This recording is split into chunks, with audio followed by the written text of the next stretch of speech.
ওইটা আবার কোন মহিলা, অন্য ফ্যামিলি নাকি? হ্যাঁ হ্যাঁ, বললাম না শেয়ারিং। তো ফ্যামিলি দুটো তো আছে, আমরা আরেকটা ফ্যামিলি আছে, মানে ওরা ও হচ্ছে যে আরেকটা যে ফ্যামিলি তার বোন আর কি।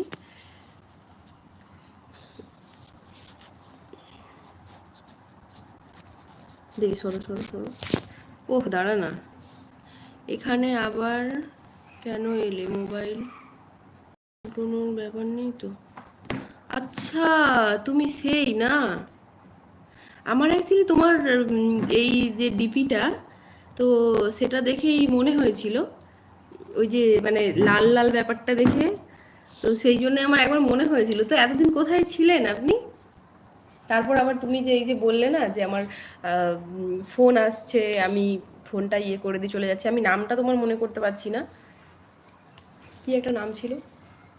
তো যাই হোক, আমি আজকে সকালবেলাতে একবার আমি একবার সিরিয়াসলি আমি মন থেকে বলছি, আমি আজকে সকালবেলাতে একবার হচ্ছে যে তোমার নামটা আমার মনে হয়েছিল যে আহ, ওই যে প্রথম যে তোমার কি কি কি তোমার পায়ের নিচে না কি একটা নাম ছিল না, আমি সিরিয়াসলি বলছি, অন গড বলছি, আমি আজকে সকালবেলাতেই ভাবছিলাম, সকালে যখন লাইভে এসেছিলাম তখনই আমি ভাবছিলাম যে কি এমন হয়ে গেল যে এরকম কেউ ছিল যে লাইভ মানে নোটিফিকেশন পেয়ে চলে আসো, কি আমি এমন কি একটা কথা বললাম, তো তার জন্য তারপর থেকে আমার লাইভ দেখা বন্ধ করে দিল, আমাকে আনসাবস্ক্রাইব করে দিল, আমার ইনস্টা থেকে আউট হয়ে গেল, আমার এফবি থেকে আউট হয়ে গেল, কি এমন করলাম রে বাবা?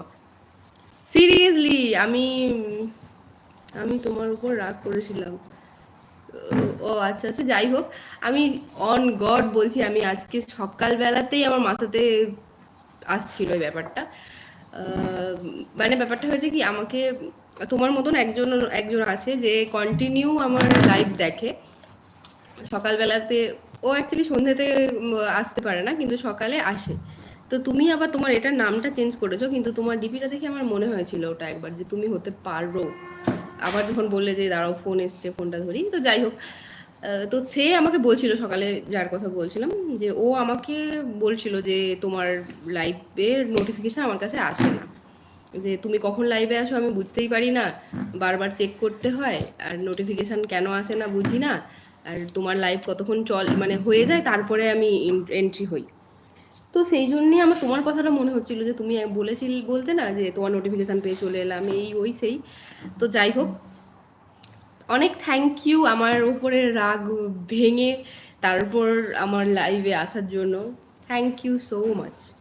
তো এতদিন কোথায় ছিলেন বলুন?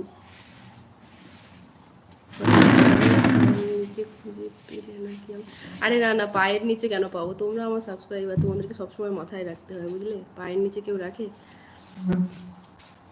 যা কেউ তো মনে করেছে আবার, হ্যাঁ হ্যাঁ হ্যাঁ। আর বলো কি খবর, কেমন আছো বলো, অনেক দিন পর। চেঞ্জ করলাম বলতে তুমি তো জানো যখন, তাহলে জানোই। তো সেই লোকগুলো কেমন ছিল জানো তো।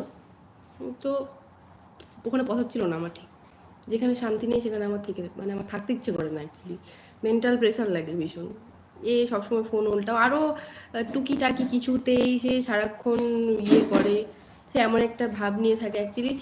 যে ওনার ছিল সেও পাকিস্তানি ছিল, আর ওই যে লোকটা বেশি ইয়ে করতো, ওই ফ্যামিলিটা ওরাও পাকিস্তানি ছিল। তো সেই জন্যই প্রবলেমটা হতো আর কি, যে সে ওনার কখনোই আমাদের কথা বিশ্বাস করতো না। ও সেই ফ্যামিলিটা এসে কী করতো, আমাদের বাথরুমের ফ্ল্যাশ ভেঙে দিয়ে চলে যেত। তো বারবার বারবার কি মানে অনেক রকম প্রবলেম হচ্ছিল, ছাড়ো সেসব, আমি পুরোনো কথা যেতেই চাচ্ছি না। মানে প্রচুর রকম প্রবলেম হতো, প্রত্যেক দিন ইস্যু করতো, প্রত্যেক দিন, মানে সেই পান থেকে চুন খসলে বলে না, তো সেই রকম ব্যাপারটা ছিল ওখানে, যে পান থেকে চুন খসলেই একটা প্রবলেম, বাইরে থাকি রে বাবা, এত কিছু প্রবলেমটা কি। তো সেই কারণে এই রুমটা চেঞ্জ করা। চলো আমি রান্নাটা করে নিই, রান্না এখনো হয়নি। ভালো করেছো চলে এসেছো, হ্যাঁ। এ বাবি, বাবি, এই জামাটা ওগুলো ঘরে দেবো, জামাগুলো ঘরে দেবো।